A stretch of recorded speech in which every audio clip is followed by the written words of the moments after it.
Hey guys, welcome to another video of MaxiAspie, and today I'll be talking about autism and assumptions. So throughout my life I've always had, I think, assumptions made about me, especially while I was at school. I couldn't speak till I was 5, so going through school and going through life, people always sort of have already made a decision about you, what you're going to be able to achieve, what you're going to be able to do, and people assume that you may not get to a level of normality or progress educationally or in life, and people sort of already have marked your card and made that assumption about you. And today I wanted to talk about assumptions because they can be damaging, and throughout life as well, where people don't understand or know enough about autism, there will be even more assumptions that people make that just aren't true. And I really want to make this video and tell you the 12 assumptions I have always faced with autism that I've heard throughout my life being autistic that people assume and aren't true. It's important to know that some assumptions that people make can be correct depending on the person. Every autistic person you meet is a different autistic person, so some assumptions can be correct, but what people go wrong with is they put that assumption, they label that autistic person with that assumption with every autistic person, and that's where it's incorrect. But the first 4 that I'm starting off with of the assumptions, I can categorically say are false and have been proven to be false. Number 1, bad parents cause autism. So for many years people used to just think that if you was autistic then it was due to the parents and their bad parenting. Now, obviously, the assumption there can be made that bad parents definitely cause autism, and that is definitely not the case whatsoever. I think in everyone's life, some people have bad parents, some people have great parents, some people are very lucky, some people are really unfortunate. However, regardless of those two situations, bad parenting, bad parents do not cause autism. Number 2, childhood vaccines cause autism. So it's very peculiar because when I started getting diagnosed with autism, my mum was very concerned about the vaccines. It's something that they heard a lot of, and obviously it's now been proven that it does not and hasn't caused autism, but for many years people believed that, and it's still an assumption that's made today. So again, just wanted to knock the second one off the list to say it's an assumption and it's not correct. Number 3, autism can be cured. For many years, if someone would have said to me autism can be cured, I would probably be one of these people that say, okay, yes, I want to be cured. But you start to realise, actually, no, I don't want to be cured because there's nothing wrong with me. There's nothing that needs to be cured. And people often look for the thing that's going to solve what they deem the problem. So if it's autism, we can eradicate it and we can get rid of it, and it won't be a problem anymore.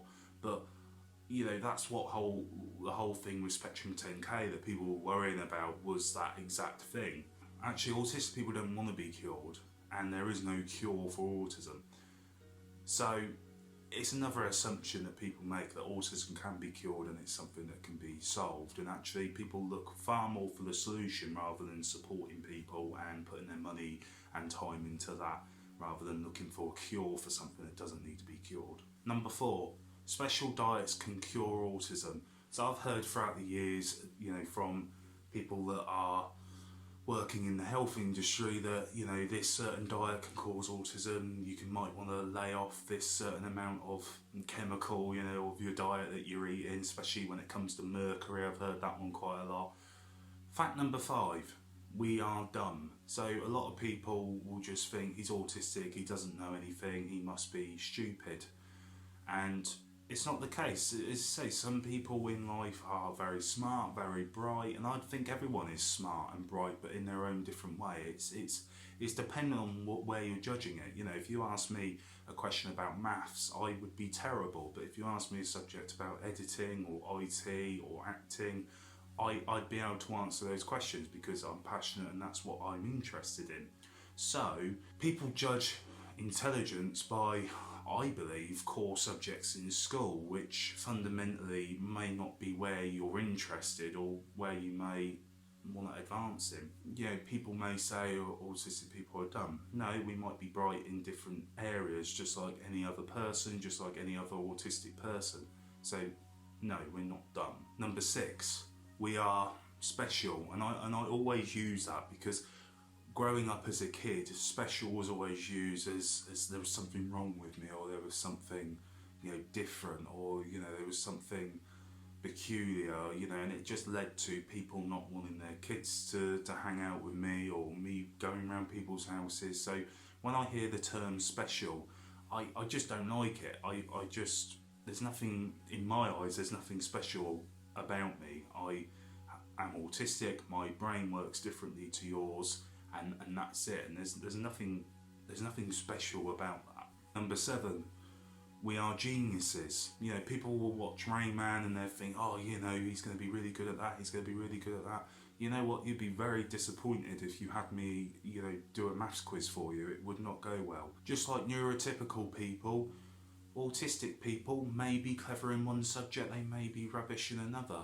It doesn't mean we're dumb, it doesn't mean that we're super geniuses either and that we're going to know everything. You know, people always hold autistic people rather really down there or really high up there, and there's sort of no middle ground of just say, well, he's a person like everyone else, but he's autistic and his brain works a bit differently. But it doesn't automatically mean we have some super AI chip in our head that can, you know, work problems out like that. It just doesn't mean that at all.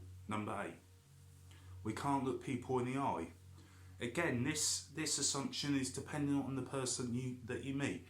Some autistic people may be able to look you in the eye, some autistic people might not be able to look you in the eye. But again, it's a very common assumption, and I've even heard people not get the diagnosis that they need because, quote unquote, they can look me in the eye, or you know, and it's just, it's one of those assumptions, you know. And for me, I can look people in the eye because I was specifically told that I had to look people in the eye because it was one of the symptoms or attributes of being autistic, that you couldn't look people in the eye. So from a very young age, I was sort of trained, programmed to make sure that I look people in the eye.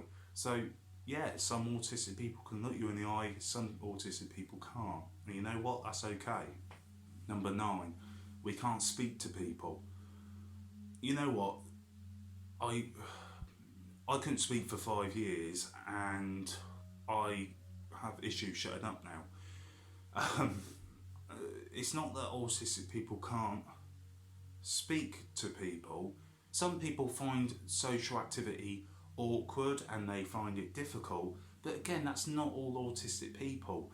And what you'll find is when you meet an autistic person, they will love to speak to you, they want to have friendships, they want to speak about subjects that they're really interested in. So it's not that they can't speak to people, and a lot of employers, I worry, think that, you know, especially when it comes to customer service jobs and they have an autistic person, they think we can't hire him because he won't be able to speak to people, or her won't be able to speak, you know, she won't be able to speak to people because she's autistic.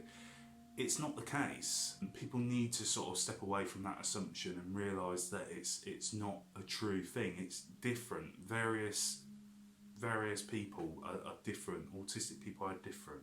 We don't belong in the normal world.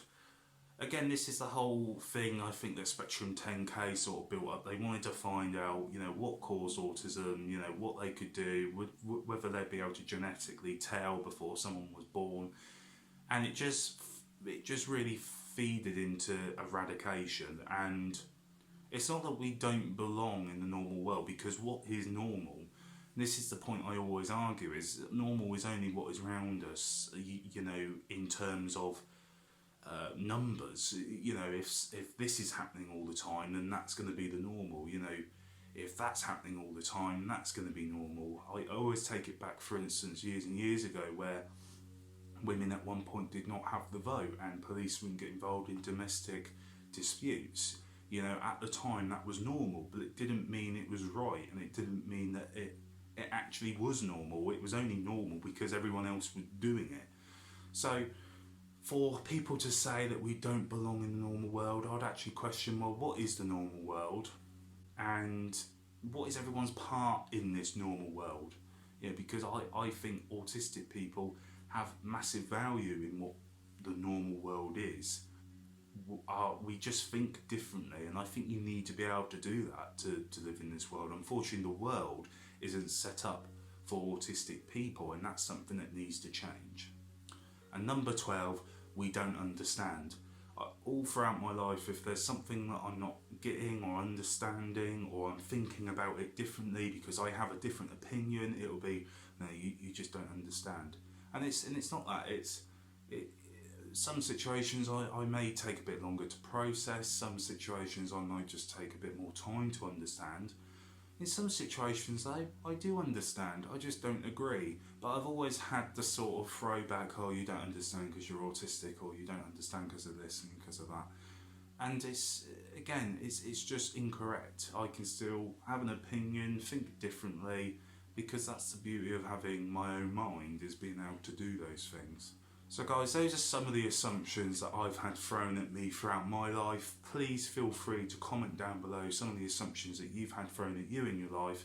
I always love hearing your stories, your comments, and they always mean a lot to me.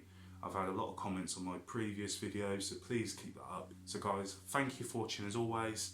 Take care and goodbye for now.